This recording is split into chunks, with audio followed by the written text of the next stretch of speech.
Hello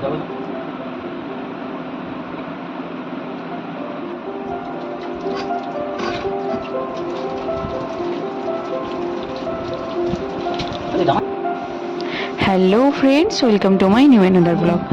সকাল এখন বাজে প্রায় 9:30। আমি তাড়াতাড়ি স্নান সেরে সবজি কাটতে বসে গিয়েছি, কেন রান্না করতে হবে।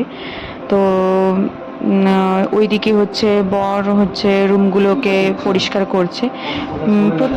প্রতি রবিবারই আমাদের রুমগুলো এরকমভাবে পরিষ্কার করা হয়।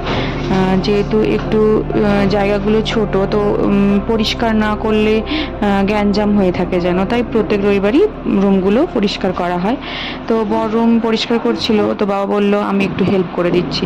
বলছিলাম করার দরকার পড়বে না, বেশি সময় লাগবে না, কিন্তু তবু সে হেল্প করে দিচ্ছিল।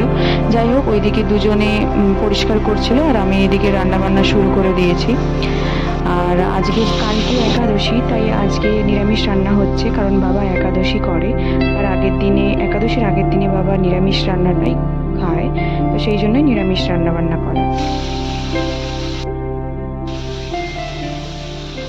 আজকে একটু রান্নাটা আমি তাড়াতাড়ি চাপিয়ে দিয়েছি, কেন যা গরম পড়েছে, তো সেই জন্য তাড়াতাড়ি রান্নাটা করে নিলে পরে গরমটা একটু কম লাগে। কারণ দুপুরের দিকে তো 12:30 1টার দিকে তো মানে প্রচণ্ডই গরম লাগে রান্না ঘরে, তো সেই জন্যই আমি তাড়াতাড়ি রান্নাগুলো করে নিচ্ছি।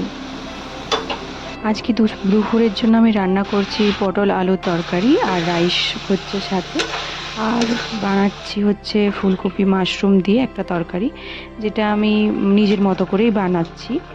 তো এদিকে আমি সবজিগুলো সব তুলে দিয়েছি, পটল আলুর তরকারিটা আমার হয়ে গেছে। এরপর আমি মাশরুম ফুলকপি দিয়ে যে রান্নাটা করব ওটা আমি তাড়াতাড়ি করে নেব। আর আমার ক্ষেত্রে যেটা সবচেয়ে বড় সমস্যা যেটা হয়, আমি একসাথে মানে দুটো কড়া দিয়ে রান্না করতে পারি না। আমি রান্না করলে একটা কড়াতেই মানে একটা সবজি রান্না হয়ে যাওয়ার পর তারপর আবার একটা সবজি বানাই, মানে একসাথে আমি রান্না করতে পারি না, যার জন্য আমার একটু বেশি সময় লাগে। তো সেই জন্য আমি একটু আগে থেকেই রান্নাটা চাপিয়ে দিই। যাই হোক, এখন আমার ফুলকপি আলু তরকারিটাও হয়ে এসেছে। ফুলকপি আলু আর মাশরুম দিয়ে যে তরকারিটা আমি বানাচ্ছি, এটা আমি নিজের মতোই বানালাম আজকে। আদা জিরে আর কাজু পোস্ত বাটা দিয়ে বানিয়েছি। তো অন্যদিন তোমাদেরকে এই রেসিপিটা আমি শেয়ার করব। আর এদিকে আমি ভাতটাও চাপিয়ে দিয়েছি, রাইসটা আগে থেকে আমি চাপিয়ে দিয়েছিলাম, এখন হয়ে গেছে। তারপর ওকে বলছিলাম যে মানে একসাথে যেহেতু পারছিলাম না, একটু দেরিও হয়ে যাবে রান্না করতে, তো ওকে একটু হেল্প করে দিতে বলছিলাম। তো ওই জন্য ও একটু আমাকে হেল্প করে দিচ্ছিল।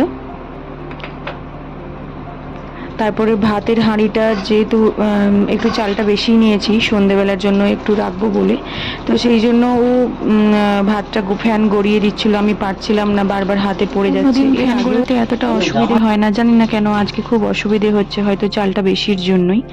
তো শুধু হাতে পড়ে যাচ্ছিল, তো ও বললো দাও আমি হেল্প করে দিচ্ছি, বলতে ও হেল্প করে দিচ্ছিল।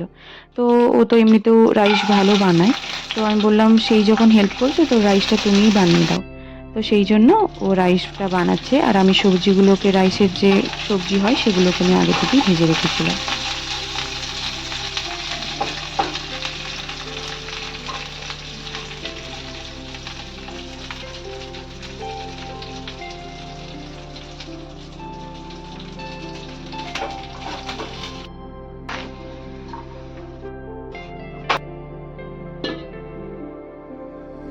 রান্না পুরোপুরি কমপ্লিট হয়ে গিয়েছে, এই যে থালাটাকে আমি সাজিয়ে নিয়েছি। এরপর বাবাকে আর বরকে আমি দুজনকে সাজিয়ে খেতে দিয়েছি। তো আজকের ভিডিওটা তোমাদেরকে কেমন লাগলো অবশ্যই তোমরা কমেন্ট করে জানিও। ভিডিওটি ভালো লেগে থাকলে লাইক, শেয়ার অ্যান্ড কমেন্ট করে দিও, আর অবশ্যই সাবস্ক্রাইব করতে ভুলো না যেন। তো এখানেই ভিডিওটা শেষ করছি।